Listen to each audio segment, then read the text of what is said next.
క్రైస్తవుడు హల్లెలూయా.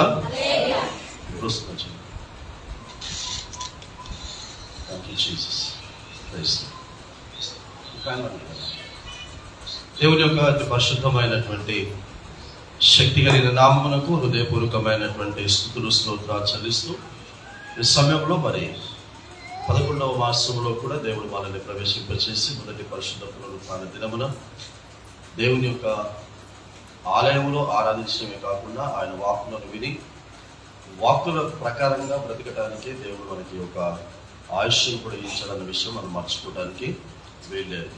కాబట్టి ఈ సమయంలో వాక్యములు మనం ధ్యానిస్తూ ఉంటుండగా అందరము కూడా శ్రద్ధతో వాక్యాన్ని వినాలని జ్ఞాపకం చేస్తూ ఉన్నారు. ఎంతమంది వాక్యం వినటానికి వచ్చారు? చేయించండి. విని నెరవేర్చకుండా దేవునికి కోపం పుట్టించడానికి వచ్చిన వాళ్ళు ఎంతమంది ఉన్నారు? ఎవరు లేరు కదా. విని దేవునికి కోపం పుట్టించేవారుగా ఉండటానికి వెళ్ళలేదు. వినకుండానైనా ఉండండి, విని నెరవేర్చేవారుగానైనా ఉండండి. కానీ విని నెరవేర్చకుండా మాత్రం ఉండకూడదు. దీనినే చల్లగానైనను వెచ్చగానైనను ఉండిన మేలు అని అంటాడు. చల్లగానైనను వెచ్చనగానైనా అంటే చాలా ఉంటాయి. అందులో ఉంటే భక్తి గలవారుగానైనా ఉండండి, ఉంటే భక్తి లేనివారుగైనా ఉండండి, కానీ భక్తిహీనులుగా ఉండకండి అని అర్థం. రెండవది, ఉంటే విశ్వాసులుగానైనా ఉండండి, ఉంటే అవిశ్వాసులుగానైనా ఉండండి, కానీ అల్ప విశ్వాసులుగా ఉండకండి. ఈరోజు నేను చెప్పదలుచుకుంటుంది ఏంటి అంటే, వినేవారుగానైనా ఉండండి, విని నెరవేర్చేవారుగానైనా ఉండండి,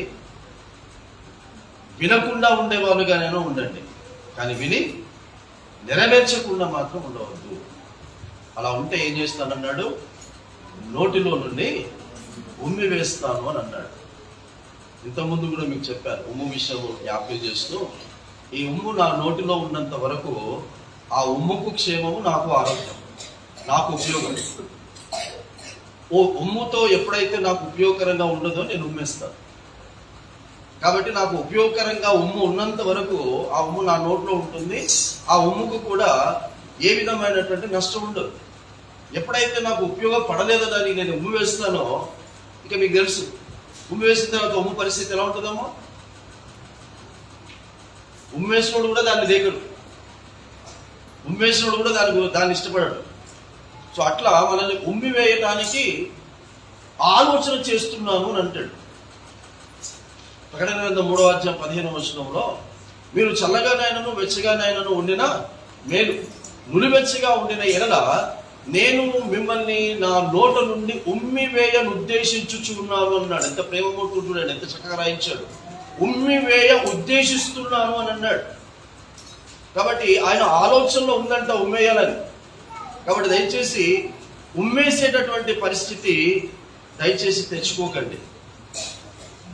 ఆషమాసి కాదు. క్రైస్తవత్వం అంటే ఆషమాసి కాదు.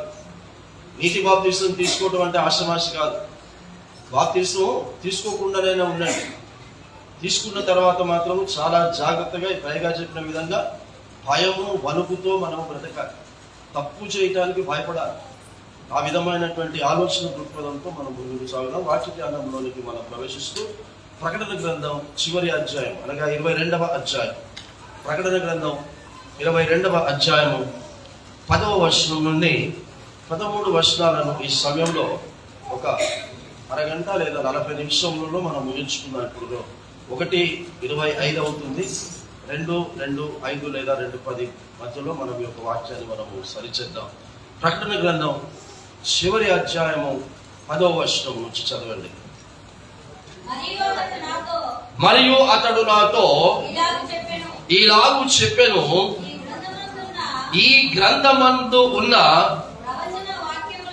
ప్రవచన వాక్యములకు ముద్ర వేయవలదు, కాలము సమీపమై ఉన్నది, కాలము సమీపమై ఉన్నది.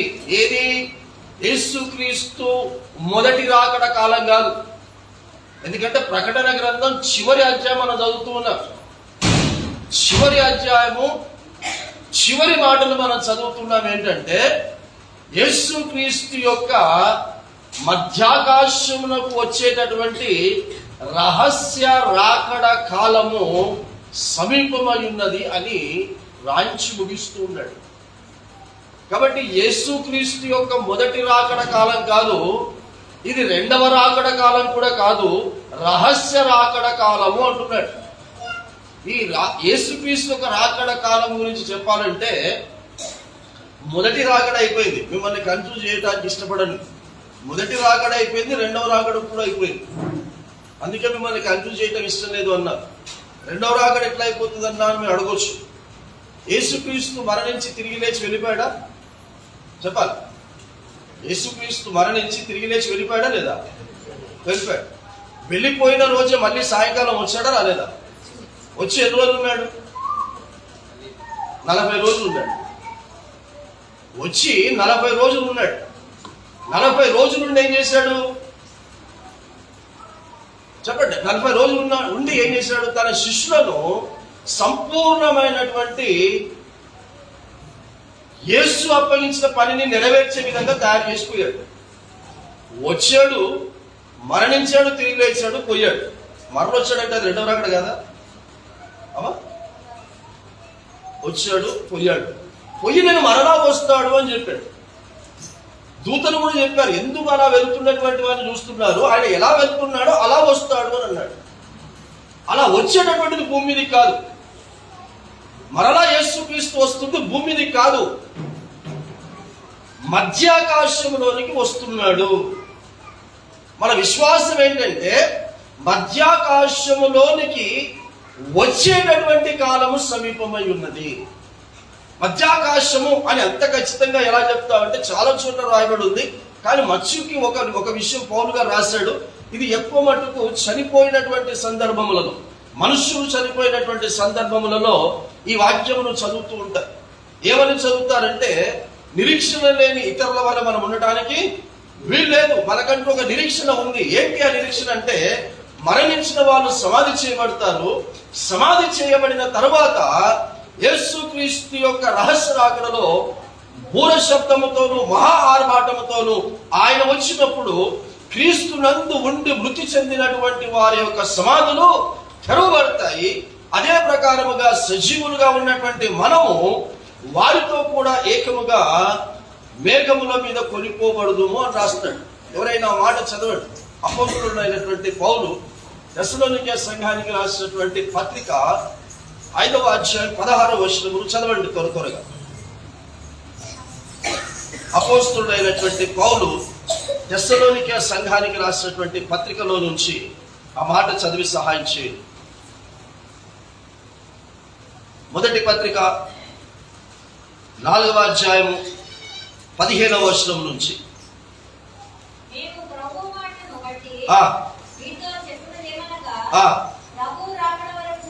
ప్రభువు రాకడ వరకు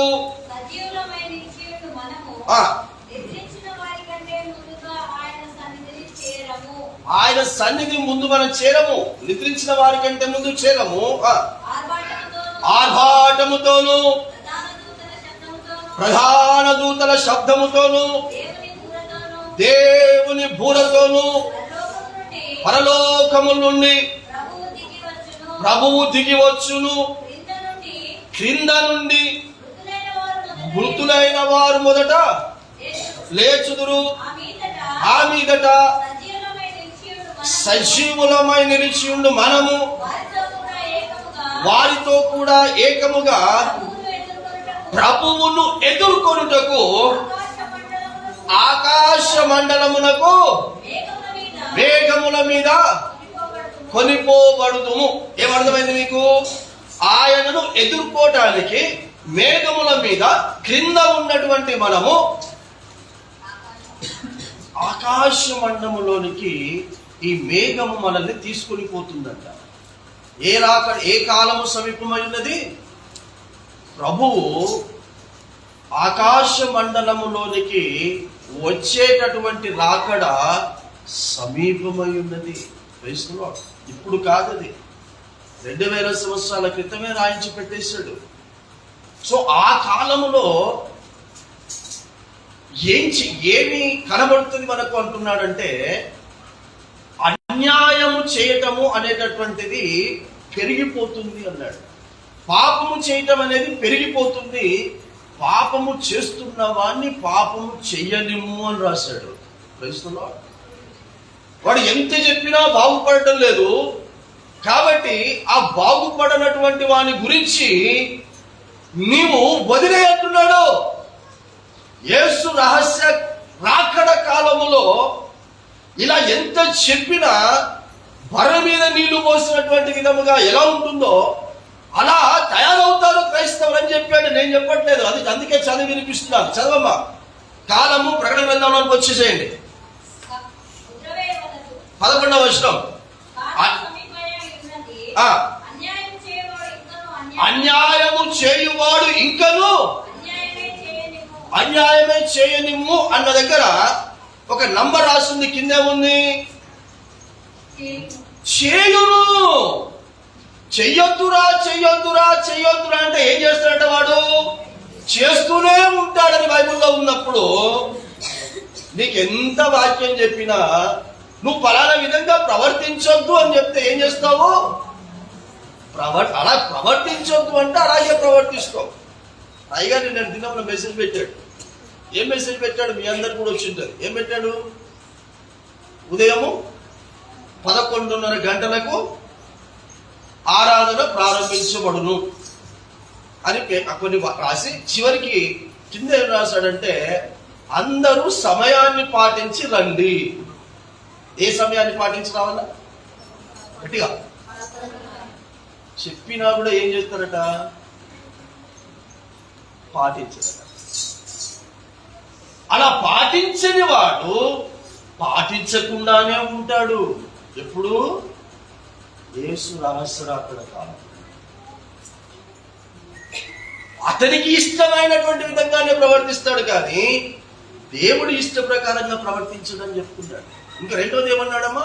అన్యాయము చేయువాడు అన్యాయమును చేయనిమ్ము లేదా చేయును. రెండోది అపవిత్రుడైన వాడు అంటే పాపి అయినటువంటి వాడు లేదా వాక్యమును ఆజ్ఞలను అతిక్రమించువాడు అని అర్థం. అపవిత్రుడైన వాడు అంటే ఆజ్ఞలను అతిక్రమించేవాడు. వాక్యము చెప్పేది ఒకటి, నువ్వు చేసేది ఒకటి అని అర్థం. అపవిత్రమైన వాడు ఇంకను అపవిత్రుడుగానే ఉండనివ్వు. This is the last verse which has been written in the Bible. చివరి మాటను పరిశుద్ధ గ్రంథంలో రాయిస్తున్నాడు. ఏంటంటే అపవిత్రుడైన వాణ్ణి అపవిత్రుడుగానే ఉండనివ్వు. తగులాడుకునే వాడిని తగులాడుకునేనివ్వు. ఎంత ఇప్పుడు నేనున్నానమ్మా, నాకు ఎన్ని సబ్బులు వచ్చినా, ఎన్ని షాంపులు వచ్చినా, ఎన్ని క్రీములు వచ్చినా ఈ రంగులు మరి మారుస్తారా అమ్మా? కానీ అడ్వర్టైజ్ మాత్రం బ్రహ్మాండంగా వస్తాయి. ఏమని? తెల్లగా అయిపోతారు అని. లక్స్ సోప్ అడ్వర్టైజ్మెంట్ వచ్చినప్పటి నుంచి లక్స్ సోప్ వాడుతూ ఉన్నా. ఆ లక్స్ సోప్ అడ్వర్టైజ్మెంట్ వచ్చినప్పటి నుంచి ఎవరెవరు వచ్చారో వాళ్ళందరూ చచ్చిపోయారు కూడా. అడ్వర్టైజ్మెంట్ వచ్చిన వాళ్ళు చచ్చిపోయారు. అది వాడుతున్నా కానీ తెల్లగా. ఎందుకంటే ఇది దేవుడిచ్చినటువంటి రంగు. హల్లెలూయా. దేవుడిచ్చినటువంటి ఒరిజినాలిటీని ఎవడు కూడా మార్చలేడు. కానీ ఈ మనస్సు మాత్రము మారింది. ప్రశ్న దేవుడు మనిషిని మారుమని చెప్పలే, మనుష్యులను మార్చుకోండి అని చెప్పలే, మనస్సులను మార్చుకోండి అని చెప్పాడు. మనస్సు మార్చుకునే అవకాశం ఉంది, కానీ మనిషి రంగు మార్చుకునే అవకాశం లేదు. అందుకే అంటున్నాడు, అన్యాయము చేసేటటువంటి వాడిని అన్యాయము చేయలేము, అపవిత్రుడై ఆజ్ఞను అతిక్రమించి జీవిస్తున్న వాడిని అలాగే జీవించలేము అని చెప్పి నెక్స్ట్ అని చెప్పి ఏమంటాడు? అమ్మ మింగేయదు. అపవిత్రుడైన వాడు అపవిత్రుడుగానే ఉండనిము, నీతిమంతుడు ఇంకనూ నీతిమంతుడుగానే ఉండనిమ్ము, పరిశుద్ధుడు ఇంకనూ పరిశుద్ధుడుగానే ఉండనిమ్ము. హల్లెలూయా. సో క్రైస్తవులను క్రైస్తవులుగానే ఉండనిమ్ము, అన్యులను అన్యులుగానే ఉండనిమ్ము అని రాయలేదంటారా క్రైస్తులో? అమ్మ అలా రాశాడా? ఏమని రాశాడు? క్రైస్తవులు అన్యులని రాయలేదు, పరిశుద్ధులు అపరిశుద్ధులు అని రాశాడు. నీతిమంతులు అనీతిమంతులు, న్యాయము చేసేవారు అన్యాయం చేసేవారు అని రాశాడు. సో ఇక్కడ నువ్వు క్రైస్తవురాలిగా నువ్వు కూర్చుంటే, క్రైస్తవుడిగా నువ్వు ఆలయానికి వస్తే నీకు ఒరిగేది ఏమీ లేదు. పరలోక రాజ్యం నీ కొరకు, క్రైస్తవుల కొరకు సిద్ధంగా దేశపెట్టలేదు ఆడ. ఇప్పుడు అయ్యగారు చెప్తాడు, ఇది అయిపోయిన తర్వాత ఎవరెవరైతే నీటి బాప్తిసం పొందుకొని బాప్తిసం పొందుకొని ఉన్నారో వారందరూ ముందు వరుసలోకి రండి, బాప్తిసం పొందని వారందరూ కూడా వెనుకగొండి అంటాడు. అప్పుడు ముందు వరుసలో బాప్తిసం పొందుకున్న వాళ్ళందరూ కూడా ముందు వరుసలో ఉంటారు. ఆ తర్వాత ఒక హెచ్చరిక జారీ చేస్తాడు. ఏమని హెచ్చరిక జారీ చేస్తాడు? అయోగ్యముగా ఎవడైనా పాలు పొందుకుంటే, హల్లెలూయా, మీలో ఎవరికైనా ఎవరి మీదనైనా కోపం ఉంటే, ఎవరి మీదనైనా నీకు ద్వేషము అసూయ పగ ఉంటే, దయచేసి పవిత్రమైనటువంటి శరీర రక్తములో పాలు పొందకండి. కాబట్టి అలాంటి ఈర్ష్య, ద్వేషం, అసూయ పగ బాప్తిసం పొందుకొని ముందు వరుసలో ఉన్నటువంటి వాళ్ళు ఎవరైనా ఉంటే దయచేసి పాలు పొందకుండా వెనుకకు వెళ్ళండి అంటే ఒక్కడు పోరు. ఎందుకు పోరు? నీ ద్వేషము వనికి కనబడుతుందని కూసుంటావు, నీ ఈర్ష్య వనికి కనబడుతుందని కూసుంటావు, నీ కోపము వనికి కనబడుతుందని కూసుంటావు.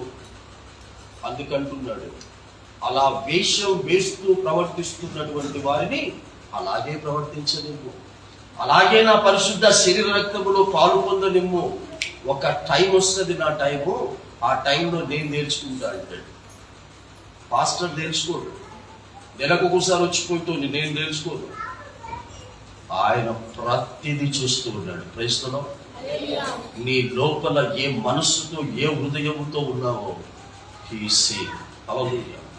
అందుకే అంటాడు, కింద చదవమా ఏమని రాస్తున్నాడు చూడు. ఇదిగో త్వరగా వచ్చుచు ఉన్నాను, వాని క్రియల చొప్పున ప్రతి వానికి ఇచ్చుటకు నేను సిద్ధపరిచిన జీతము నా యొద్ద ఉన్నది. న్యాయముగా బ్రతుకుతున్నటువంటి వానికి, పరిశుద్ధునిగా బ్రతుకుతున్న వానికి, నీతిమంతునిగా బ్రతుకుతున్నటువంటి వారికి ఏ జీతం ఇవ్వాలో ఆ జీతము నా యొద్ద ఉన్నది.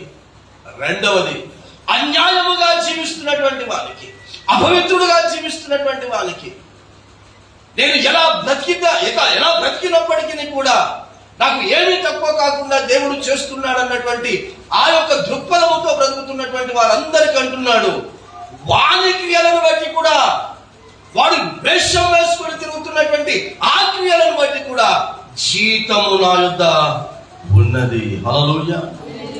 మంచి బ్రతుకు బ్రతికితే మంచి నీకు చెయ్యటానికి జీతం ఆయన దగ్గర ఉంది. చెడు చేస్తూ బ్రతుకుతున్నటువంటి క్రైస్తవురాలిగా ఉంటే దాని జీతము కూడా ఆయన వద్ద ఉన్నది, కానీ పాస్టర్ల యొద్ద లేదమ్మా. పాస్టర్ల దగ్గర ఏముందంటే భారం మాత్రమే ఉంది. ఏ విధము చేతనైనను ఆయన వచ్చినప్పుడు నీవు శిక్ష అన్న జీతము తీసుకోకూడదు అన్నటువంటి ఆ భారమైనటువంటి హృదయముతో సేవ చేసేటటువంటిది మాత్రమే దేవుడు నీకు ఇచ్చినటువంటి సంఘ కాపరి మీద కానీ సేవకుని మీద ఉంది. అంతే తప్ప నీకు మంచి చేయాలన్నా చెడు చేయాలన్నా ఆయన చేతిలో లేదు, మా చేతిలో లేదు, ఆయన చేతిలో ఉన్నది. క్రైస్తవం క్లియర్ గా చెప్తున్నాడు, నీ క్రియల జీవితం నువ్వు నమ్మిన నీ యేసు చేతిలో ఉంది. జాగ్రత్త. మనిషి ఏ విధముగానైనా నీ గురించి మాట్లాడుకోవచ్చు, నీ గురించి మంచి మాట్లాడవచ్చు, నీ గురించి చెడు మాట్లాడవచ్చు, నీ ముందు మాట్లాడవచ్చు, నీ వెనకాల మాట్లాడవచ్చు, కానీ నీ అంతరాత్మకు నీకు తెలుసుండాలి, నీవు మంచి చేస్తూ బ్రతుకుతున్నావా, చెడు చేస్తూ బ్రతుకుతున్నావా. నీ మనస్సు నువ్వు మంచి చేస్తున్నావని నీకు చెబితే అది చాలు. అంతే తప్ప మంచి చేస్తున్నాను అన్నటువంటి ఆ తప్పుడు వేషం మాత్రం వేసుకోకూడదు. అది మాత్రం జరగడానికి వీల్లేదు. మీకు ఎన్నోసార్లు చెప్పారు, తాటి చెట్టు కింద కూర్చొని ఒకడు నీళ్ళు తాగుతూ ఉన్నాడు. తాటి చెట్టు కింద కూర్చొని కొబ్బరి నీళ్ళు తాగుతూ ఉన్నాడు. అట్లా పోతున్నాడు ఒక వ్యక్తి. అలా పోతున్నటువంటి వాడు అలా చూశాడు, బయటికి చూస్తే తాటి చెట్టు కింద కూర్చున్నటువంటి వ్యక్తిని చూస్తాడు. తాటి చెట్టు కింద ఏదో చేత పట్టుకొని తాగుతున్నాడు. ఆడు మొత్తం ఊరంతా పోయి చెప్తున్నాడు, అరే పలానాడు తాటి చెట్టు కింద కూర్చొని తాటికలు తాగుతున్నాడు అని చెప్పాడట. ఆడు కూర్చుంది తాటి చెట్టు కింద కూర్చున్న పాపానికి ఏం తాగుతున్నాడట? వాడు ఏం తాగుతున్నాడు? కొబ్బరి బోడలో కొబ్బరి నీళ్ళు తాగుతున్నాడు. అట్లా నీవు ఈ పరిశుద్ధమైన, నేను దాని గుండా చెప్తున్నా, నువ్వు ఈ పరిశుద్ధమైన ఆలయంలో పరిశుద్ధమైన క్రైస్తవురాలిగా నువ్వు కూర్చున్నంత మాత్రాన నువ్వు పరిశుద్ధురాలివి కావు. క్రైస్తవ, నీ పరిశుద్ధురాలివి ఎప్పుడవుతావు? ఆ తాటి చెట్టు చెప్పాలా? ఏ తాటి చెట్టు కిందనైతే కూర్చున్నావో ఆ తాటి చెట్టు చెప్పాలా? ఏమని? ఈయన తాగుతున్నది నాలో నుండి, నా చెట్టులో నుంచి వచ్చింది, తాగడం లేదని తాటి చెట్టు చెప్పాలా? సో సంఘము ఈ అయ్యగారిని కాదు, సంఘము నాది కాదు. ఈ సంఘము యేసుక్రీస్తు యొక్క పవిత్ర రక్తము ద్వారా స్థాపించబడిన సంఘము గనక యేసుక్రీస్తు చెప్పాలి నీ గురించి. ఆమేన్. అందుకే అంటున్నాడు, నేను చెప్తా, నేను వచ్చినప్పుడు చెప్తా, వేషం వేసుకున్న వాళ్ళందరి గురించి నేను చెప్తా అంటున్నాడు. క్రైస్తవులు, అందుకే గొర్రె బొచ్చు కప్పుకున్న మేకలు కూడా ఉన్నాయట, తోడేళ్ళు కూడా ఉన్నాయట. అవి బొచ్చు కప్పుకున్నాయని చూస్తోనికి తెలియదట. కానీ ఆ గొర్రె బొచ్చు లోపల ఏముందంటే మేక ఉంది లేదా తోడేలు ఉంది అని యేసు చెప్పాడు. ఆ లోపల సంగతి ఎవరికి తెలుసట? చెప్పాలి. ఆ లోపల సంగతి ఎవరికి తెలుసు? తోడేళ్ళు చేసినోనికి తెలుసు, మేకం చేసినోనికి తెలుసు, గొర్రెలు చేసినోనికి తెలుసు. ఇక్కడ ఎంతమంది గొర్రెలుగా ఉన్నామో, ఎంతమంది గొర్రె బొచ్చు కప్పుకున్నటువంటి తోడేలుగా ఉన్నాము. అందుకే చివరి మాట రాసిపడుతున్నాడు, ఎవడెవడు ఎలా ఎలా వారి ఇష్ట ప్రకారంగా బ్రతుకుతారో బ్రతకనిమ్ము అన్నాడు బిడ్డ. అర్థమవుతుందా మీకు? ఇక దేవుడే ఎవడెవడు ఎట్లా బ్రతికితే అట్లా బ్రతకనిమ్ము అని వదిలేస్తే ఇక ఎవడు నిన్ను బాగు చేస్తున్నాడు చెప్పండి? అమ్మ, ఎవడు బాగు చేస్తున్నాడు? ఇప్పుడు ఉదాహరణకి నా శివ పరీక్షలు అయితే చాలా మంది అలిగి కోపంతో అదితో ఇదితో సహవాసం నుంచి వెళ్ళిపోయి ఉన్నారు. అన్ని జరిగాయి. ఇప్పుడు ఈ సంఘం గురించి మనం మాట్లాడుతున్నాము. ఈ సంఘంలో ఎన్ని పర్యాలు ఇక్కడ నిలబడి సాక్ష్యాలు చెప్పుంటారు. మీరు ఏమని సాక్ష్యం చెప్తుంటారు? ఒక మనిషి ద్వారా నేను సంఘంలోనికి రాలేదండి, ఒక మనిషి ద్వారా నేను రక్షించబడలేదండి, దేవుని ద్వారా రక్షించబడ్డాను, దేవుని సంఘములో నేను సంఘ సభ్యురాలుగా ఉన్నానని ఎన్నిసార్లు చెప్పావు. అలా చెప్పినటువంటి నీవు అక్కడ ఫోన్ చూస్తుంది ఎవరన్నా? అక్కడ పడుకొని ఫోన్ చూస్తుంది ఎవరు? పడుకొని ఫోన్ చూస్తుంది ఎవరు? అక్కడ ఫోన్ తీసేయండి. అక్కడ ఇక్కడ ఎవ్వరి చేతుల్లో ఫోన్లు, అన్ని ఫోన్లు తీసుకొచ్చి ఇక్కడ ముందు పెట్టారు. అందరి ఫోన్లు తీసుకొచ్చి ఇక్కడ ముందు పెట్టారు.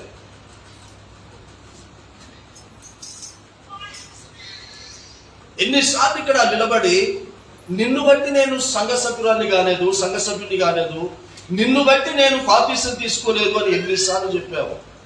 ఇప్పుడు ఆ నిన్ను బట్టే ఆ సంఘమునకు రాకుండా ఉంటే నీ సాక్ష్యం ఏమైంది? ఇప్పుడు నిన్ను బట్టి నేను సంఘానికి రాలేదు, నిన్ను బట్టి నేను రక్షించబడలేదు, నిన్ను బట్టి అని నేను ఇక్కడ చెప్పాను. ఆయన్ని బట్టి అని చెప్పాను. ఈ రోజు సంఘానికి ఎందుకు రావటం లేదయ్యా అని నువ్వు నన్ను అడిగితే నేనేం చెప్తా? ఆయన్ని బట్టి నేను సంఘానికి రావట్లేదని చెప్తాను. మరి ముందే చెప్పావయ్యా అమ్మా, ఎవరిని బట్టి నేను రాలేదు అన్నావు, ఇప్పుడేమో రాకపోయేసరికి ఎవరిని బట్టి రాబడట్లేదా అంటే ఫలానా వ్యక్తిని బట్టి. దౌర్భాగ్యుడా దౌర్భాగ్యురాలా అని ఆయన అంటాడు. ఎందుకురా ఇలాంటి విచిత్రమైనటువంటి వేషం వేసుకొని తిరుగుతున్నావు? కాబట్టి రోజు అంటున్నాడు, ఎంత చెప్పినా నీకు బుద్ధి రాకపోతే నేను వదిలేస్తాను, జాగ్రత్త. నేను చెప్పేస్తాను సంఘ కాపరులకు, నేను చెప్పేస్తాను దైవ సేవకులకు, పోనీ. నా రహస్య రాకడలో 2 గుంపులను చూపించాను. ఈ కాలము సమీపించినది, నేను త్వరగా వస్తూ ఉన్నాను. ఆ సమయంలో 2 గుంపులు ఉంటాయి.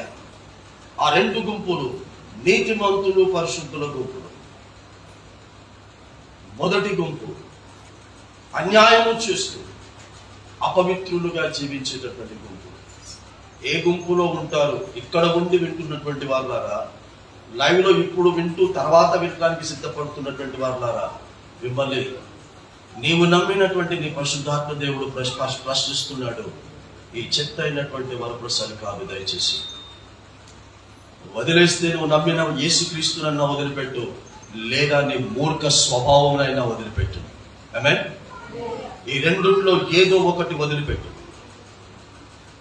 నువ్వు యేసును వదిలిపెట్టావు అని ఖచ్చితంగా నీకు అర్థమవుతుంది. నువ్వు వదిలిపెట్టేశావు యేసుక్రీస్తును, కానీ ఈ ప్రసంగం ద్వారా యేసుక్రీస్తు ఇంకా నిన్ను వదిలిపెట్టలేదు. హల్లెలూయా. వదిలిపెట్టలేదు. ఈ ప్రసంగం ద్వారానైనా నువ్వు మరలా ఆయన యొక్క కౌగిట్లోకి వస్తావని ఆశపడుతున్నాడు. ఈ రోజు ఈ ప్రసంగం ద్వారా ఆయన కౌగిట్లోనికి నువ్వు వస్తే రేపు ఆయన ప్రక్కన పెళ్లి కుమార్తెగా కూర్చుంటావు. దేవునికి స్తోత్రం. ఈ రోజున నీకు సంఘములో ఏ స్థలములో నీకు దొరికిందో స్థలం నాకు తెలీదు, కానీ ప్రకటన గ్రంథకర్త ద్వారా రాయించి పెడుతూ ఉన్నాడు, ఒక సమయములో నా ప్రక్కన నీ స్థలము, ఆయన ప్రక్కన నీ స్థలము ఉండాలి అని అంటే ఈ రోజున ఈ వాక్యమునకు నీ హృదయములో స్థానాన్ని, నీ మనస్సులో ఈ స్థానాన్ని నువ్వు ఈ రోజున ఈ వాక్యమున్న దేవునికి నువ్వు స్థానమునిస్తే, ఈ క్రియలు నీ జీవితంలో కనుపరుస్తే దేవుడు తన ప్రక్కన కూర్చునేటటువంటి అవకాశాలు ఇస్తాడు. మీరు ఎప్పుడైనా ఆడామగ ఇద్దరు ఫోటోలు దిగంగా చూసారా? చూసారు కదమ్మా, చూసారు. వాళ్ళ అన్న చెల్లెళ్ళే కానీ అక్క తమ్ముళ్ళే కానీ ఎవరైనా సరే మీరు ఫోటో దిగినప్పుడు మీరు చూడండి, ఒక అక్క ఒక అన్న, లేకపోతే ఒక చెల్లెలు, లేకపోతే ఒక తమ్ముడు, ఇలా ఫోటోలు దిగినటువంటి వారిని మీరు చూస్తే ఎక్కువ మట్టుకు ఇప్పుడున్నటువంటి జనరేషన్స్కి తెలియదు, కానీ మాలాంటి పాత జనరేషన్, మా తల్లులకు పితరులకు ఏం తెలుసు అంటే, ఇప్పుడు అయ్యగారు నేను స్త్రీని, నేను చెల్లెలు, ఈయన అన్న పురుషుడు, ఈయన అన్న నేను చెల్లె, అన్న చెల్లెలు ఇద్దరం కలిసి ఫోటో దిగాలనుకున్నాం. అన్న చెల్లె అయినటువంటి నేను ఇద్దరం ఫోటో దిగాలనుకున్నప్పుడు వాక్యం తెలిసినటువంటి లేకపోతే అనుభవమైనటువంటి వాళ్ళు నేను ఇలా నిలబడ్డాను, చెల్లెల్ని నేను ఇక్కడ నిలబడ్డాను, అన్న ఇక్కడ నిలబడి ఫోటో దిగుతున్నాడు. ఇలా ఫోటో దిగుతుంటే ఒక పెద్ద మనిషి, అక్కడ కూర్చున్నటువంటి పెద్ద మనిషి ఏమందంటే, ఏ నువ్వు ఈయన చెల్లెలు అయి ఉండి ఎడం పక్కన నిలబడతావు, తప్పది, తప్పు. చెల్లెలు అయినటువంటి నీవు పురుషుడైనటువంటి అన్న ఎడమ పక్కన నిలబడద్దు, కుడి పక్కన నిలబడాలి. నన్ను కుడి పక్కన నిలబెట్టి ఫోటో దించిందండి. అరే అన్న చెల్లెలు ఎక్కడ నిలబడి ఫోటో దిగితే తప్పేముంది? అన్నది సంస్కారం కాదట. క్రైస్తవులు అది సంస్కారం కాదట. ఎడమ పక్కన స్త్రీ స్థానము కేవలము భార్యదట. హల్లెలూయా. పురుషుడికి భార్య స్థానము ఎప్పుడు నిలబడ్డా ఎడమ ప్రక్కనే నిలబడాలట. ఎప్పుడైనా మీరు పెళ్లిళ్ళకి పోయినప్పుడు కుడి ప్రక్కన ఆ స్త్రీని నిలబెట్టి తాళి కట్టించడం కానీ ఆ వివాహ కార్యం మొత్తం కానీ జరగటం చూసారా?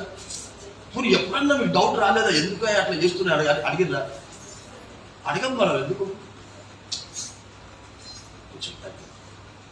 అంటే ఈ స్థానములోనే అమ్మ వినండి, ఈ స్థానములోనే ఇంత పట్టింపులు ఉంటే దేవునికి ఎంత పట్టింపు వాడు ఉండాలి?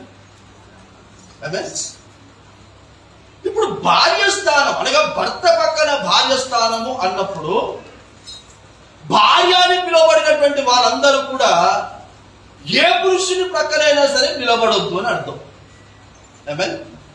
అంటే నేను ఎవరి ప్రక్కన నిలబడాలా? అమ్మ నేను భార్యను, ఎవరి ప్రక్కన నిలబడాలా? గట్టి చెప్పాలి. దేవుని పక్కన. మీరు మరీ హై భక్తులైపోతున్నారు. భర్త పక్కన, భర్త ప్రక్కన అని చెప్పకు. పేతురు గారు రాసినటువంటి మొదటి పత్రిక 3వ అధ్యాయం 1వ వచనం. నా నోటితో చెప్తే ఏమవుతుంది కానీ పరిశుద్ధ గ్రంథంలో చదివించి చెప్తా. పేతురు గారు రాసిన మొదటి పత్రిక 3వ అధ్యాయం 1వ వచనం. త్వరగా. అటువలే స్త్రీలారా, స్వపురుషులు అంటే అమ్మా స్వపురుషులు అంటే సొంత. అటువలే భార్యలారా మీ సొంత భర్తలకు లోబడండి. ఈ సొంత భర్త తప్ప మిగతా అందరూ పురుషులకు లోబడతారు. సొంత పురుషులు చెప్పే మాటలు తప్ప మిగతా అందరు పురుషులు మాటలు వింటారు. ఎందుకు? మొదటి నుండి మనకు మొదటి ఆదాము స్వభావమే కదా. మొదటి ఆదాము స్వభావం ఏం చేయొద్దు అన్నాడో అదే చేస్తాడు. సో ఇప్పుడు ఈ అన్న అయినటువంటి ఈయన భర్త అయిపోయాడు. అదే ఏమనుకుంటాడు. ఇప్పుడు మళ్ళీ ఇంకొక స్కిట్ వేస్తున్నాం. ఇప్పుడు అదే ఆ స్కిట్ అయిపోయింది. మళ్ళీ గుర్తు పెట్టుకోకండి. ఆ స్కిట్ అయిపోయింది. ఇప్పుడు ఈయన నా భర్త, నేను భార్య. నేను ఇప్పుడు ఎప్పుడు నిలబడ్డాను అనుకున్నా ఈ భర్త పక్కనే నిలబడాలి. అదే ఈ భర్తనే నా భర్త. ఎందుకంటే స్త్రీలారా మీ సొంత భర్తకు ప్రయత్నం.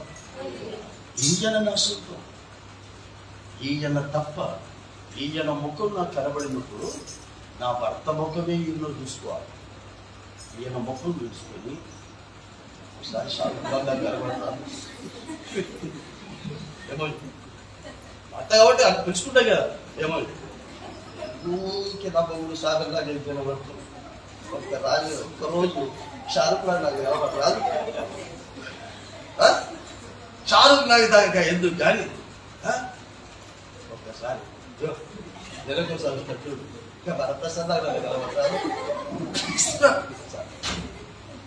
ఇలాంటి ఆలోచన కూడా నీకు వచ్చిన ఆయన యొద్ద జీతము ఉన్నది. జాగ్రత్త. ప్రయత్నం నీకొచ్చే ప్రతి తప్పుడు ఆలోచన, నువ్వు ప్రవర్తిస్తున్న ప్రతి ప్రవర్తన ఆయన జీతం తీసుకొని వస్తూ ఉన్నాడు. ప్రయత్నం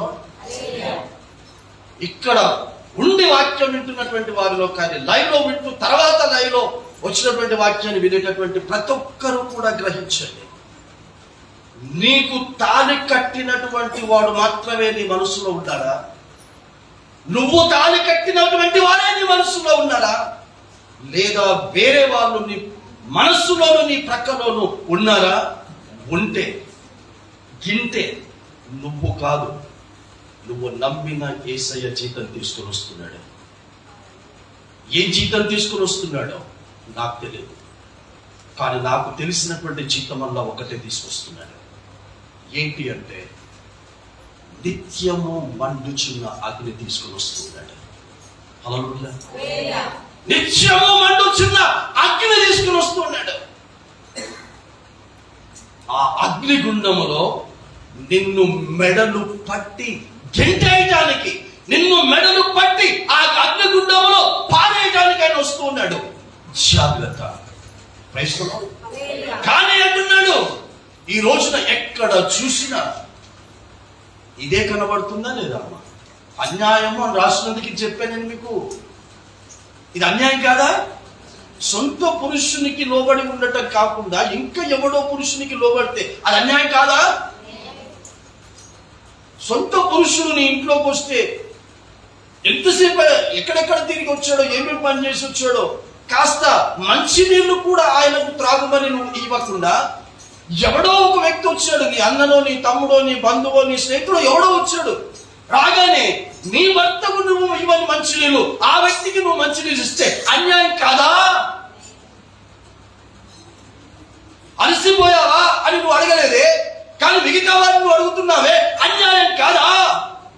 అందుకే ఆ అన్యాయముగానే ఉండనిమ్ము, చేయనిమ్ము. ఆజ్ఞాతిక్రమమే పాపము, అపవిత్రత, అపరిశుద్ధత. ఆ అపవిత్రులను, అపవిత్ర కార్యములను చేస్తూనే ఉండనిమ్ము.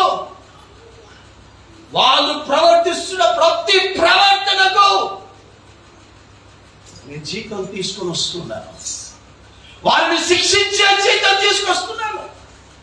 పరిశుద్ధ సంఘములో పరిశుద్ధ గ్రంథాన్ని పట్టుకొని పరిశుద్ధుల క్రియలు చూపిస్తున్నారు. కానీ నేను వచ్చినప్పుడు వాడు పరిశుద్ధులు కాదు, పరిశుద్ధురాలు కాదు అని నేను రుజువు చేసి వాడిని శిక్షిస్తాను. అప్పుడెక్కడ పెట్టుకుంటాము తల తీసుకొని. లాస్ట్ మంత్ అనుకుంటా మీకు చెప్పాను కదా, తప్పిపోయిన కుమారుడు, తప్పిపోకుండా ఇంట్లో ఉన్న కుమారుడు. విన్నారుగా? ఎంతమంది విన్నారా మీ మెసేజ్? తప్పిపోయి ఇంటికి వచ్చినోడు మంచోడా, ఇంట్లో ఉండి తప్పిపోయినోడు మంచోడా?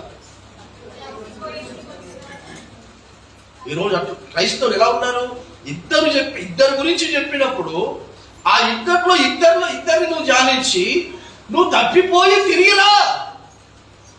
అరే నువ్వు ఈ సంఘములో ఉండి సంఘము నుండి తప్పిపోయిన దౌర్భాగ్య క్రైస్తవులుగా తయారయ్యారంట్రా అని దేవుడు నిన్ను ప్రశ్నించక ముందే ఆ వ్యక్తి అంటున్నాడట, నేను సంఘంలో ఉన్నాను కదా డాడీ, నీ దగ్గర ఇంతకాలం ఉన్నా కదా డాడీ, నువ్వు ఏం చెప్పితే అది చేశాను కదా డాడీ అంటే, అన్ని నువ్వు చేసావురా, నేను చేయలేదని నేను అన్నానా? నువ్వు నా దగ్గరే ఉన్నావురా, నేను చెప్పినవన్నీ నువ్వు చేసావురా, కానీ ఈ రోజు సంఘం బయట ఉన్నావురా. నువ్వు ఇంటి బయట ఉన్నావురా అనేది. అలా ఉంటే ఎన్నిసార్లు చెప్పినావు అలాగే ఉంటే అలాగే ఉండనిమ్ము అని ఎప్పుడు అంటాడో తెలియదు. అలా అంటే నీ జీతము శిక్ష జీతము. హల్లెలూయా. ఈ రోజున వాక్యం ద్వారా సరిచేయ. అందుకే యేసుక్రీస్తు ఈ మాటలు ముగింపు చెప్తూ, నేను ప్రారంభములో ఇదే చేశాను అంటాడు. In the beginning in the Genesis chapter, in the Genesis book, chapter 2, I did the same thing. 2వ అధ్యాయంలో నేను వాడికి చెబితే 3వ అధ్యాయంలోకి వచ్చేసరికి వాడి ఇష్ట ప్రకారమే ఉంటా అన్నాడు, వాడి ఇష్ట ప్రకారమే చేస్తానన్నాడు. చేస్తానంటే నేనేం చేశానమ్మా? వాడి ఇష్ట ప్రకారముగానే చేయనిమ్ము అని వదిలేశా. నేను తినొద్దన్నదే తింటాను అని అన్నాడు. అంటే ఏమన్నాడు బేట? తిననిమ్ము అన్నాను. తినును, వాడు తినొద్దన్నా తింటాడు, 10 సార్లు చెప్పినా తింటాడు అని తెలిసి ఏం చేశాడు? తిననిమ్ము అని వదిలిపెట్టాడట ఆదామును. అవను కూడా తిననిమ్ము అని వదిలిపెట్టాడట.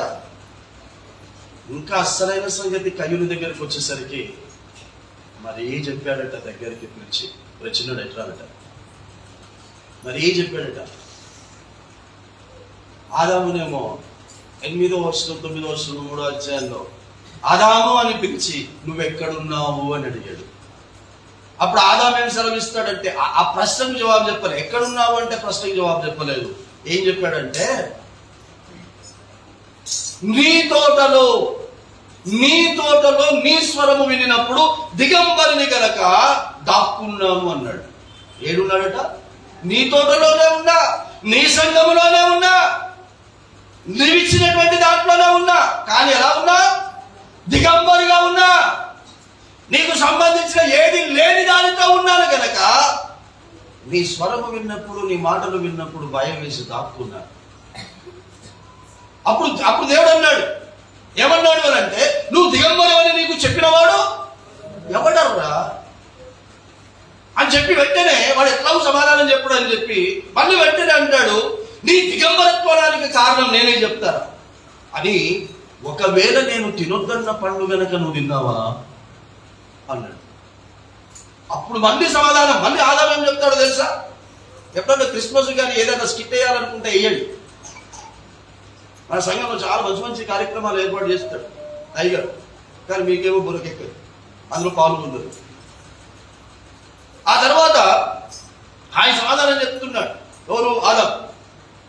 ఒకవేళ తినకూడదు పండు తిన్నావా అంటే ఎవడి మీద నిందేశాడు? ఎవడి మీద నిందేశాడు? ఆదాం ఎవరి మీద నిందేశాడు? కడియబడి మీదమ్మా నువ్వు చెప్పాడు. ఎవరి మీద నిందేశాడు? నువ్వు అది చెప్తున్నావా? అది దేవుని మీద నిందేస్తున్నాడమ్మా. అందుకే బైబుల్ చదివేటప్పుడు మనసు పెట్టి చదివి. మీకు ఆదికాండం మొదటి 4 అధ్యాయాలు నీకు మనసులో నాటుకొని పోయినాయి అనుకో, పూర్తిగా 4 అధ్యాయాలు నీకు అర్థమైంది అనుకో, పరిశుద్ధ గ్రంథం మొత్తం నీకు అర్థమైనట్టే. ఒక్క తప్పు నువ్వు చేస్తే జీవితంలో నన్ను అడుగు, 4 అధ్యాయాలు నీకు అర్థమైతే. ఏమన్నాడు తెలుసా? నీవు నాతో ఉండుటకు, I'm not opening the book. నీవు నాతో ఉండుటకు, నీవు నాకిచ్చిన ఈ స్త్రీ కొన్ని పండ్లు తెచ్చి నాకు ఇస్తే నేను వాటిలో కొన్ని తిన్నాను. అందరు ఏం చెప్తారు? ఆదాం పండు తిన్నాడు అంటారు. అవ్వ పండు తిన్నది తిన్నో చెప్తుర్రు.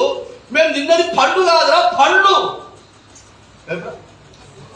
అర్థమవుతుందా? ఆ తిన్నో చెప్తుర్రు. అరే మేము ఒక్క తిన్నదిరా పండు, మేము 2 తిన్నాం, 3 తిన్నాం, 4 తిన్నాం అని చెప్తున్నారు. అర్థమవుతుందా బిడ్డ నీకు? సంఘంకి వస్తే ఏం చెప్తాడు? 1-2 తప్పే చెప్తాడు. నువ్వు 1 తప్పు చేస్తున్నావు, 2 తప్పులు చేస్తున్నావు అని చెప్తావు. కానీ నీ మనసులో ఏమనుకుంటావు? అయ్యగారు నువ్వు చేస్తుంది 1 తప్పు కాదు, చాలా చేస్తున్నావు తప్పు కదా. మంచి మంచిగా ఉంటాను బిడ్డ. హల్లెలూయా. నీవు నాకు ఇచ్చు, నేను అడిగినా నువ్వు నాకు కావాలి. నువ్వు చేస్తున్నావు స్త్రీని చేసి నాతో ఉండడానికి నాకెందుకు ఇచ్చినావు?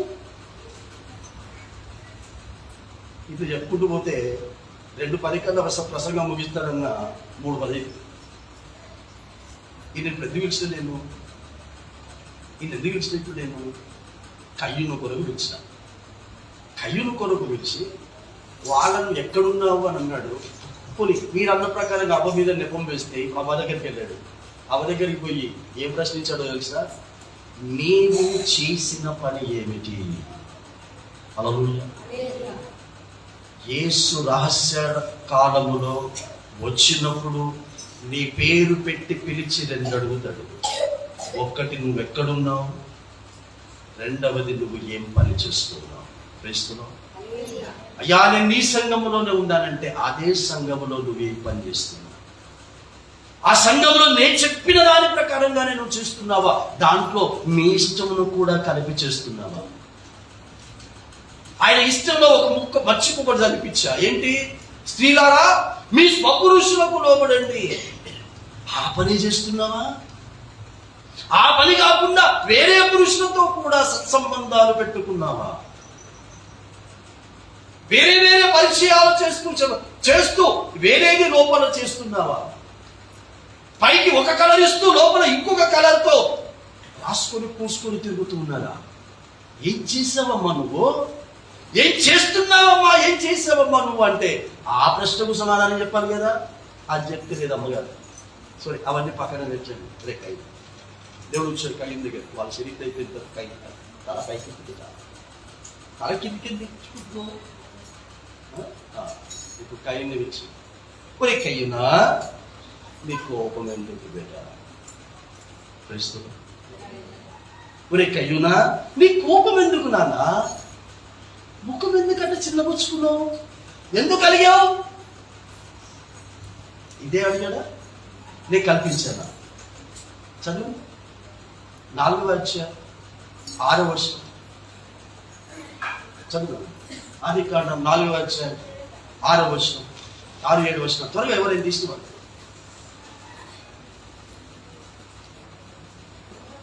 అమ్మ ఆదికాండం మాట్లాడారు 4వ అధ్యాయం. యెహోవా కయీనుతో నీకు కోపం ఎందుకు? రెండవది ముఖము చిన్నబుచ్చుకున్నావేమి. చాలు. ఆ రోజు ప్రారంభములో దేవుడు వచ్చి కయ్యూనును పిలిచి ముఖంలో ముఖం పెట్టి నీ కోపం ఎందుకు అడుగుతున్నాడంటే, రాసిన కాలములో నేను త్వరగా వచ్చుచున్నాను, నిన్ను కూడా ఇలా అడగకుండా జాగ్రత్త పడు. ఆమేన్. కోపం ఎందుకు? ముఖము చిన్నపుచ్చుకున్నావు అంటే అర్థం ఏంటి పెట్టావు? ముఖం చిన్నపుచ్చుకున్నావు అంటే మన భాష ఏంటి? ఎందుకు అడిగావు? నీ తమ్ముని మీద ఎందుకు అడిగావు? నీ తోటి సహోదరాల మీద ఎందుకు అడిగావు? నీ తోటి విశ్వాసురాలి మీద, విశ్వాసుల మీద ఎందుకు అడిగావు? యేసుక్రీస్తు అవమానించబడి నిన్ను వదిలిపెట్టి పోలేదే, నిందించబడి నిన్ను వదిలిపెట్టి పోలేదే, ముఖం మీద ఉమ్మి వేయించుకొని వదిలిపెట్టి పోలేదే, ఆయన గుర్తించుకొని తన్నించుకొని శరీరం అంతా కూడా దున్నించుకొని కూడా ఆయన ఎవరి మీద అడగలేదే, ఎవరి మీద ఆయన ముఖం చిన్నపుచ్చుకోలేదే, ఎవరి మీద కోపం లేదే. మరి ఆయన పవిత్రమైనటువంటి రక్తము ద్వారా కడగబడి శుద్ధీకరించబడి నీటి ముంచుడు బాప్తీసం తీసుకుని రక్షించబడ్డానని చెప్పుకున్నటువంటి మీకెందుకు నిన్ను కొట్టిన వారి మీద, నిన్ను తిట్టిన వారి మీద, నిన్ను అవమానించినటువంటి వారి మీద మీకెందుకు కోపము, నీకెందుకు ముఖము చిన్నపుచ్చుకున్నావు? హల్లెలూయా. అని అడిగే సమయము ఆసన్నమై ఉన్నది. హల్లెలూయా. ఆయన వచ్చినప్పుడు ఇలాంటి విషయం ఆయనకు కనబడదు. క్రైస్తవ ఒకవేళ తట్టుకోలేని కోపం వచ్చేసింది, నాకు కూడా ముఖం చిన్నపుచ్చుకోలే, అడగలే, మాట్లాడకుండా ఉండలే. ఎందుకంటే నాకు నా ప్రభువుతో సంబంధం ఉంది. ఆ సంబంధము ఆయన వచ్చినప్పుడు కోపం లేని వాడుగా, ముఖము చిన్నపుచ్చుకొని వాడుగా ఆయన్ని ఎదుర్కోవటానికి మేఘము వచ్చి తీసుకుని పోవాలి నన్ను.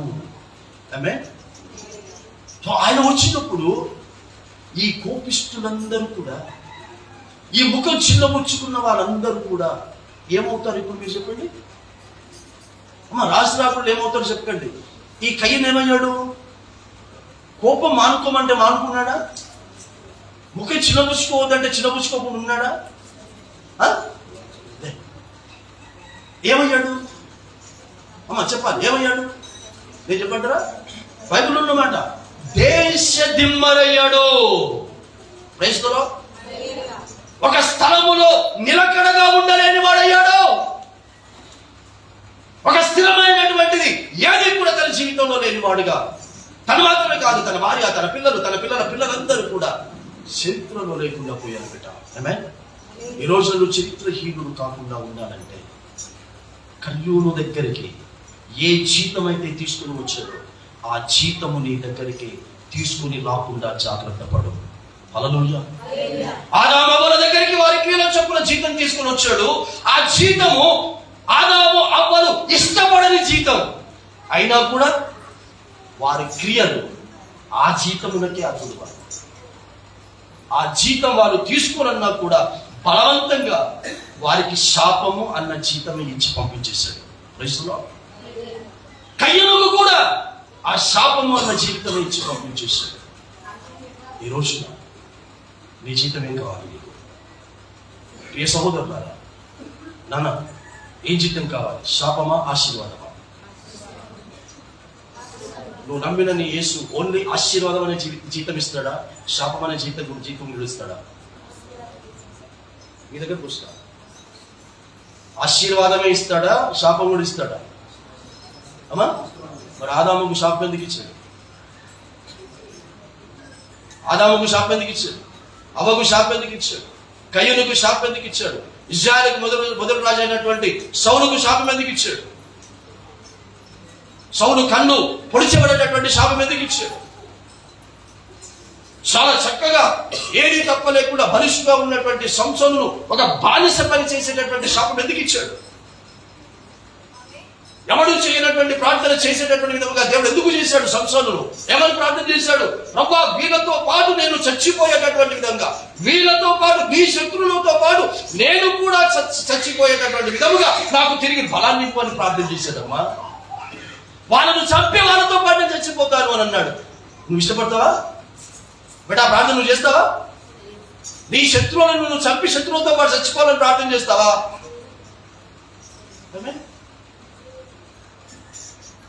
ఆలోచన చెయ్యండి. కృపాకాలంలో దేవుడు క్షమిస్తాడంటే కృపాకాలంలోనే అననీయ సప్పీరాలు అనే భార్య భర్తలు ఉన్నారమ్మా. అది కృపాకాలం. యేసు చనిపోయి తిరిగి లేచి వెళ్ళిపోయిన తర్వాత జరిగిన సంఘటన. అననీయ సప్పీరాలు పేతురుని మోసం చేశారనుకుంటున్నారు, కానీ పరిశుద్ధాత్మని మోసం చేసి అక్కడికక్కడే చంపబడ్డారు. ఆ రోజు ఆ దృశ్యాన్ని చూసేట ఆ రోజు సంఘంలో ఉన్న వారందరూ కూడా భయపడ్డారట అబద్ధం చెప్పడానికి, వేషం వేసుకోవడానికి. నేను ప్రభుని అడుగుతూ ఉంటాను అప్పుడప్పుడు, ప్రభువా, ఆ రోజు అననీయ సప్పీరా భార్యలను ఆ రోజున సంఘంలో ఎప్పుడైతే తప్పుడు క్రియ చేశారో ప్రభువా, వేషం వేసుకొని వచ్చారో, నామకార్థ క్రైస్తవులుగా వచ్చారో, ఆ రోజు వాళ్ళు ఎట్లా చంపేసావో, వాళ్ళకి ఆ సంఘానికి ఎట్లా బుద్ధి చెప్పావో, ఈ రోజు కూడా అలాగే సంఘాలన్నిటికీ బుద్ధి చెప్పంటే ప్రార్థన చేస్తే ఆన్సర్ ఏమొచ్చిందో తెలుసా బిడ్డ? ఒక్కోడు కూడా మిగిలినాడు అన్నాడు. క్రైస్తవం అననీయ సప్పీరాలను చంపిన విధముగా ఈ రోజు నేను చంపాలనుకుంటే ఒక్కోడు కూడా మిగిలినాడు. ఆమె నువ్వు మిగులుతావు బిడ్డ, నువ్వు మిగిలవు. నేను మిగులుతానా? నేను మిగిలాను. ఎవరు మిగిలారు? ఎందుకంటే అందరము కూడా ఏదో ఒక వేషం వేసుకుని దేవుని దగ్గర నటిస్తూ ఉన్నటువంటి క్రైస్తవ విశ్వాసంగా ఉన్నారు. చివరిలో చదివేసేది బిడ్డ, ప్రకటన గ్రంథం ఎక్కడ ఆపారో ఒకటి చదివేసేది. నీతిమంతుడు నీతిమంతుడుగానే ఉండనిమ్ము, పరిశుద్ధునిగానే ఉండనిమ్ము. నేను బైబిల్ పూజేశారా? మీరు కూడా పూజేశారా? మంచిగా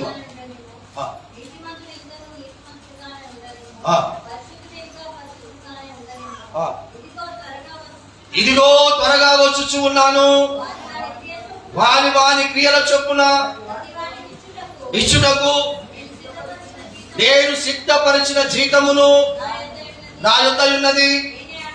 నేనే అల్ఫాయును ఒమేగాయును, మొదటి వాడను కడపటి వాడను, ఆదియును అంతమును. బాగా వినండి. జీవ వృక్షము మంచిది, నా దాకా వినబడాలి. జీవ వృక్షమునకు హక్కు గలవారై గుమ్మముల గుండా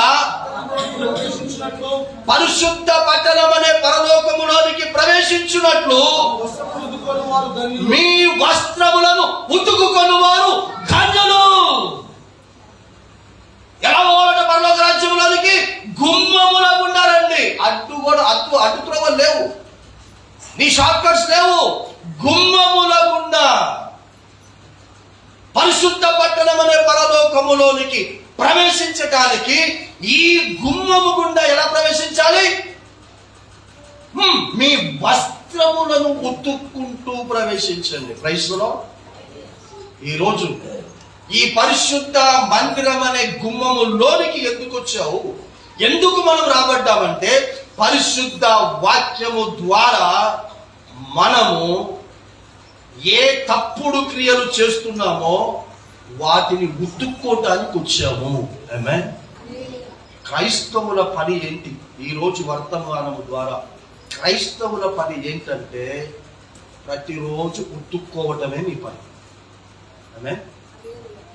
ఏ పని చెప్పండి? ప్రతిరోజు ఉతుక్కోవటమే నీ పని.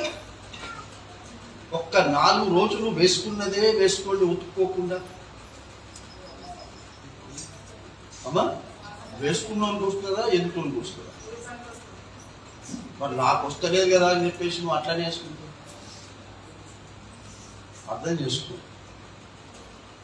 కాబట్టి నీ పక్కనోడే దాన్ని సహించకపోతే నీ కొరకు ప్రాణం పెట్టి తిరిగి లేచి రానయ్యున్నటువంటి వాడు మాత్రం నువ్వు ఉతుక్కోమన్నది నువ్వు ఉతుక్కోకుండా అట్లాగే నిలబడితే ఆయన వెళ్ళిపోతాడు.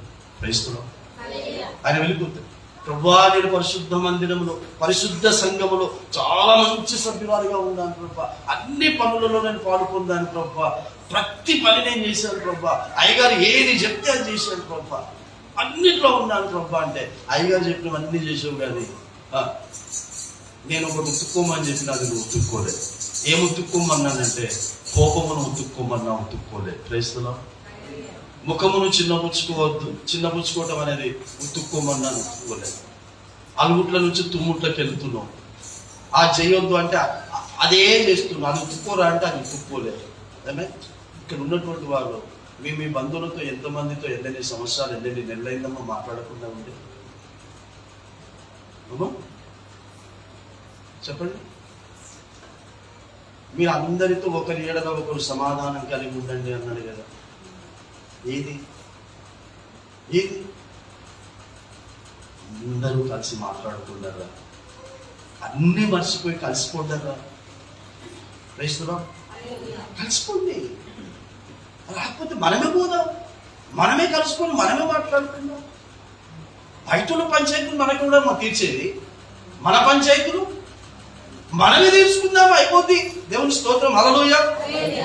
వేరే వాళ్ళు ఓడికి దగ్గర యేసు దగ్గర కూడా వచ్చాడట ఒక సందర్భంలో. యేసు పీర్ దగ్గరకు వచ్చి ఈ పంచాయతీ ఉంది బాబా, ఈ పంచాయతీ తీర్చి ఇదంతా పెద్ద తలకే నొప్పి అయిపోయింది మాకు, ఎంతసార్లు ఎన్ని పర్యాలు సమాధానం పడ్డామన్నా సమాధానం పడలేకపోతున్నామయ్యా, కనీసం నువ్వన్నా పంచాయతీ తీర్చంటే అప్పుడు యేసుక్రీస్తు ఏమన్నాడు తెలుసా? నేను పంచాయతీని తీర్చడానికి నేను రాలేవు అన్నాడు.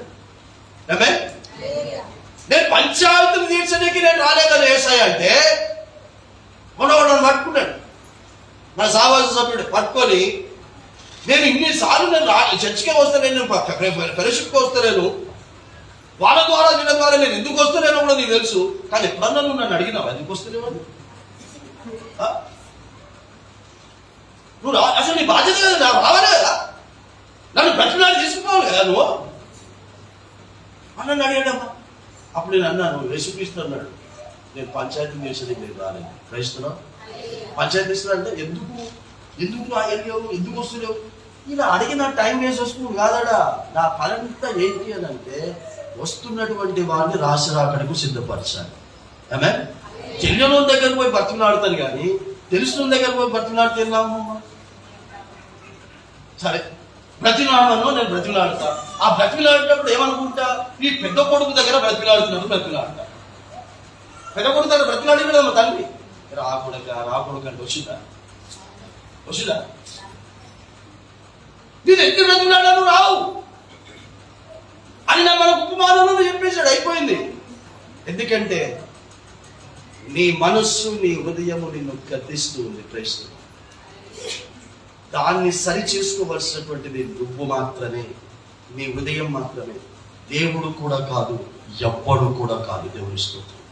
ఈ రోజున జీవ వృక్షమునకు హక్కుదారులు మనం కావాలంటే దయచేసి ఉతుక్కోమన్నది ఉతుక్కొని గుమ్మముల గుండా పరిశుద్ధ పట్టణం అనే పరలోకములో ప్రవేశిస్తాం. మన వినికిల్లో వాక్యం దేవుడి గురించి ఆశించుగాక. పరిశుద్ధమైన దేవమాత సమయంలో నీ ప్రియమైనటువంటి మాట, నీ పరిశుద్ధ గ్రంథంలో రాయించిన చివరి మాట విసిగిపోయి ప్రారంభములో నువ్వు ఏ విధంగానైతే వాళ్ళను వాళ్ళిష్ట ప్రకారంగానే ఉంటాము అంటే ఉండనిచ్చావో తండ్రి, చివరికి నువ్వు వాళ్ళ శాపగ్రస్తులుగా నీవిచ్చినటువంటి జీవితంతో బ్రతికేటట్టు చేశావు. చివరి మాటలు కూడా నీ రాకడ దినాలలో వీరే ఎక్కువ మంది ఉంటారు అన్నావు. ఇలాంటి వారే ఎక్కువ మంది ఉంటారు. నేను ఏ విధంగానైతే విడిచిపెట్టాను మీరు కూడా విడిచిపెట్టాను. అన్యాయం చేసేవాడిని అన్యాయం చేయనివ్వండి, అపవిత్రుడైనటువంటి వాడిని అపవిత్రుడు పనులు చేయనివ్వండి, నీతిమంతుడిని నీతిమంతుడుగానే ఉండనివ్వండి, పరిశుద్ధుడిని పరిశుద్ధుడుగానే ఉండనివ్వండి. ఇదిగో నేను త్వరగా వచ్చి ఉన్నాను. ప్రతి వాడి క్రియల చొప్పున నా యొద్ద సిద్ధపరిచినటువంటి జీవితం ఉందని నేను తీసుకుని వస్తూ ఉన్నాను. అలా నువ్వు తీసుకుని వచ్చినప్పుడు జీవ వృక్షమునకు హక్కుదారుడుగా ఉతుక్కోమన్నటువంటి ప్రతి పాపమును వ్యతిరేకతను ఉతుక్కొని పరిశుద్ధ మందిరాలలో పరిశుద్ధ సంఘములు అనేటటువంటి గుమ్మములు గుండా పరిశుద్ధ పట్టణం అన్న పరలోకములో ప్రవేశించేటటువంటి అట్టి హక్కుదారులుగా మమ్మల్ని అందరినీ కూడా ఈ దినమున ఈ వాక్యం ద్వారా మీరు చేయాలని ఉద్దేశించి మాట్లాడినందుకు మీకు స్తోత్రాలు చెల్లిస్తున్నాను. సమస్త విధమైనటువంటి ఘనత మహిమ ప్రభావం మీరే పొందుకోవాలి. యేసుక్రీస్తు నామమున తండ్రి వేడుకుంటున్నాము స్వామి.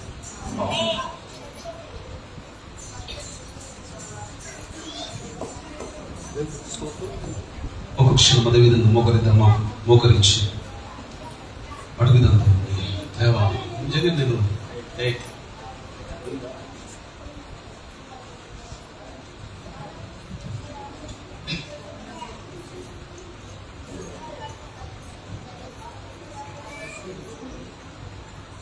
నన్ను బయటకు ఎవ్వరు వెళ్ళొద్దు, అందరి లోపల ఉండాలి, డోర్ లోపల ఉండాలా? బాప్తిసం తీసుకోని వారు ఎవ్వరు బయటకు వెళ్ళొద్దు, అందరి లోపల ఉండాలా?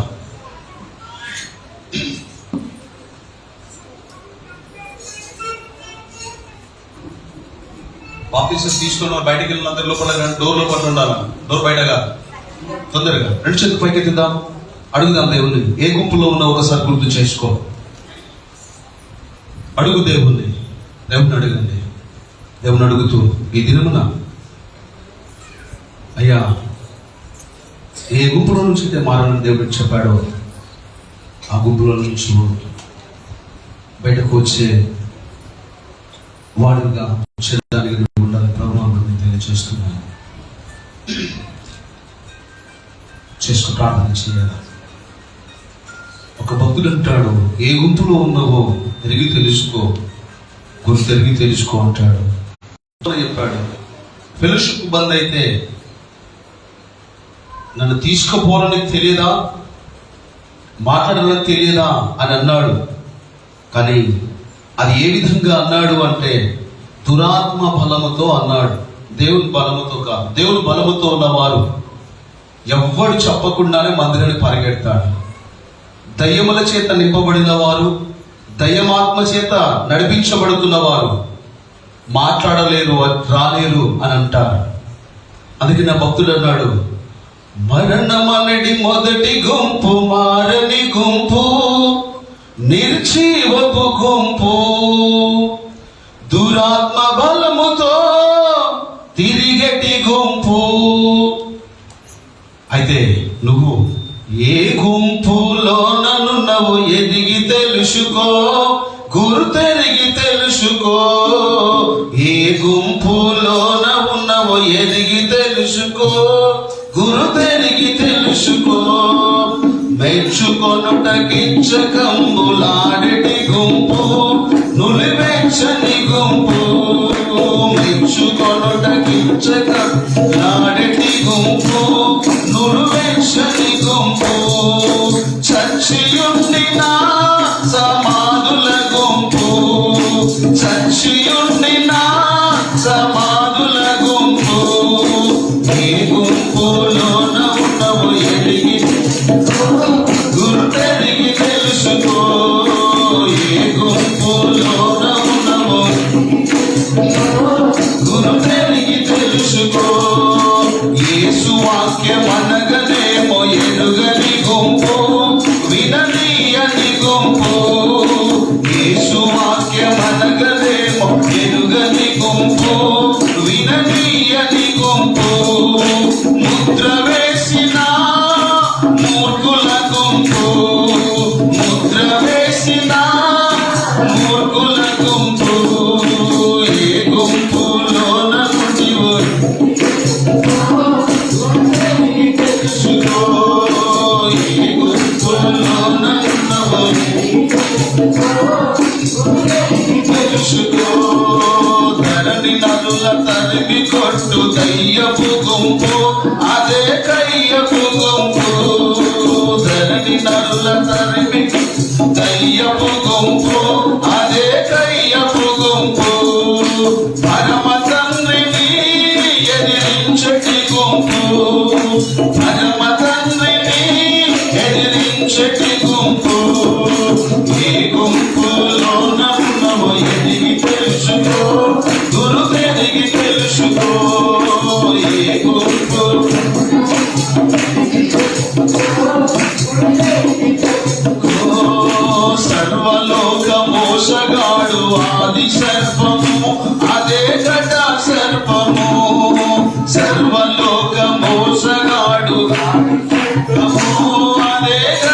సర్పము సర్వభక్తుల పరిమార్చకి గుంపు సర్వభక్తుల పరిమార్చకి గుంపు ఏ గుంపులో నన్ను ఎదిగి తెలుసుకో గురు ఎదిగి తెలుసుకో ఏ గుంపులో నన్ను ఎదిగి తెలుసుకో గురు ఎదిగి తెలుసుకో.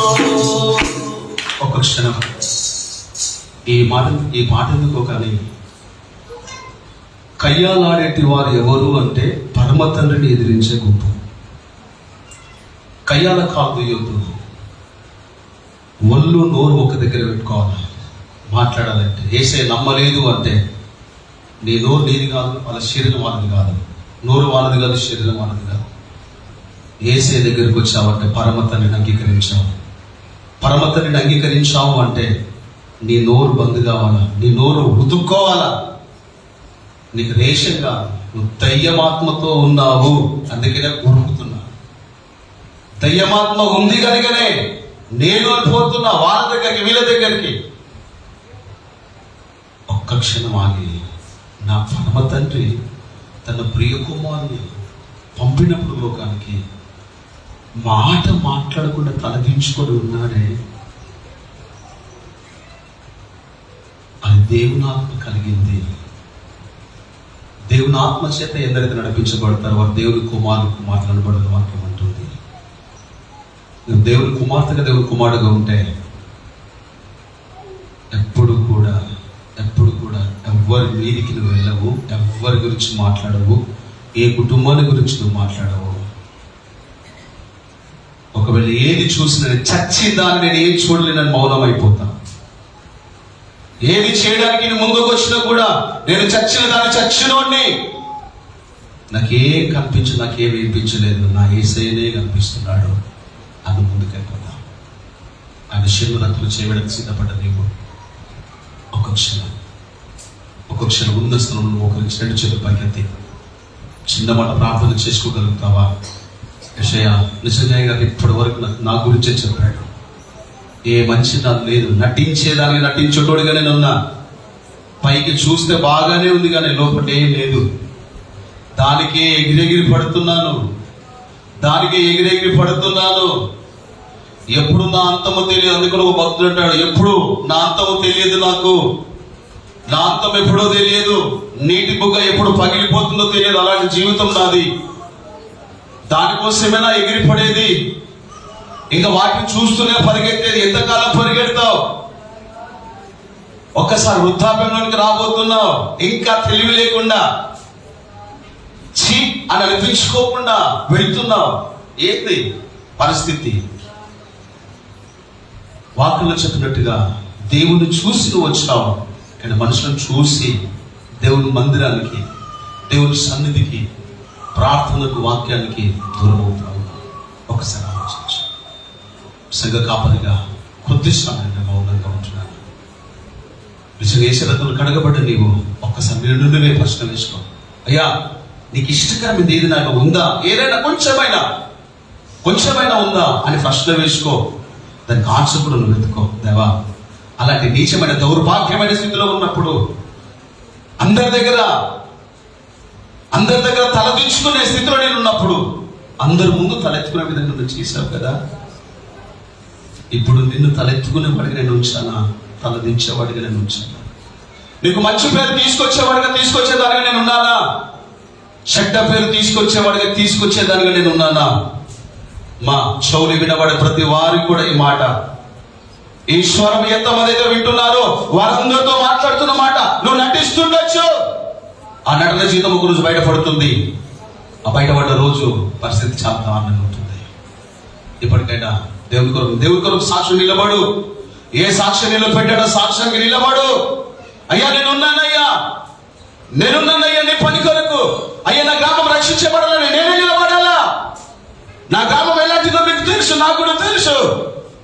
కానీ నేను నటించేదానిగా నేను ఉంటే అన్నులు ఏ విధంగా మారుతారయ్యా? నన్ను క్షమించని అడగలుగుతావా? క్షమించని దేవుడి దగ్గర ప్రాధేయపడగలుగుతావా? మొరపెట్టగలుగుతావా? ఒకవేళ మొరపెట్టగలిగితే సంతోషం. ఎవరెవరిని చూడదు, ఎవరి కళ్ళ చూడొద్దు. బాప్తీసం తీసుకున్న వారు అందరూ కూడా లోపలికి వచ్చి మోకాలు ఉండండి. బాప్తీసం తీసుకున్న వారు బయట ఎవరున్నా, నేను బయటకు వస్తే మాత్రం మర్యాద బాగుండదు. అందరు లోనికి వచ్చి మోకరించండి.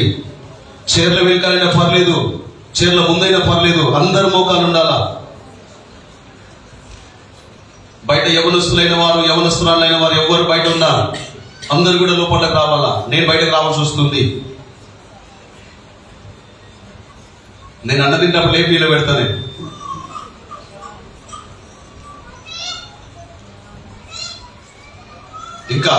ఇంకెవరున్నా కూడా దయచేసి మోకాలు అడగండి.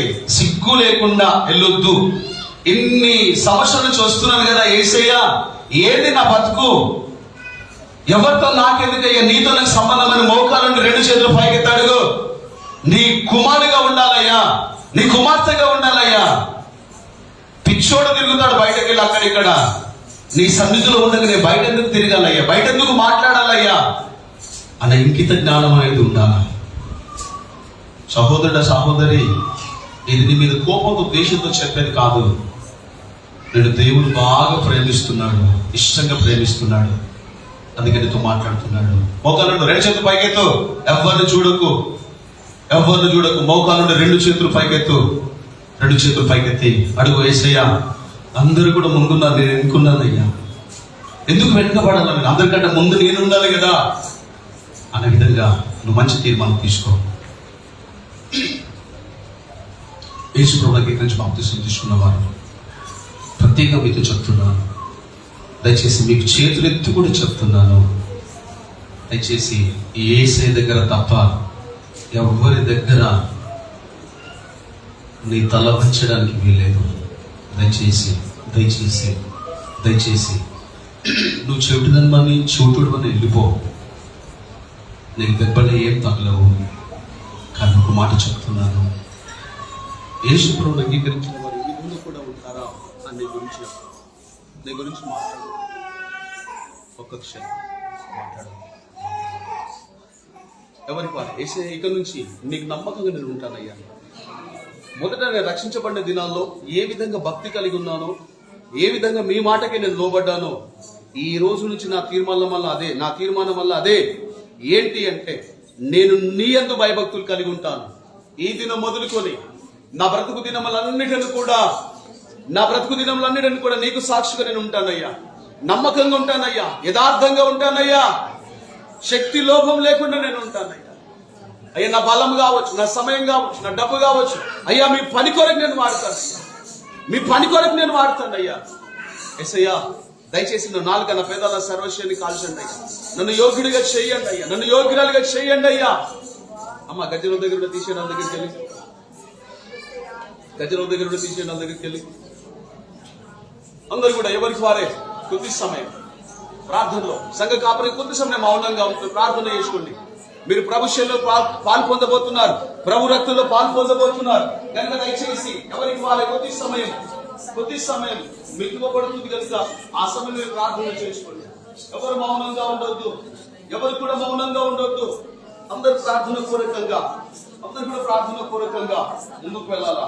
ప్రభు రాబట్టి తెలియజేస్తున్నాను కనుక ఆయన శైలు రక్తంలో పాల్గొనని సిద్ధపడి నీవు ధన్యుడు తెలియజేస్తున్నాను, ధన్యురాలని తెలియజేస్తున్నాను, ఆయన నమ్మదగిన దేవుడికి తెలియజేస్తున్నాను.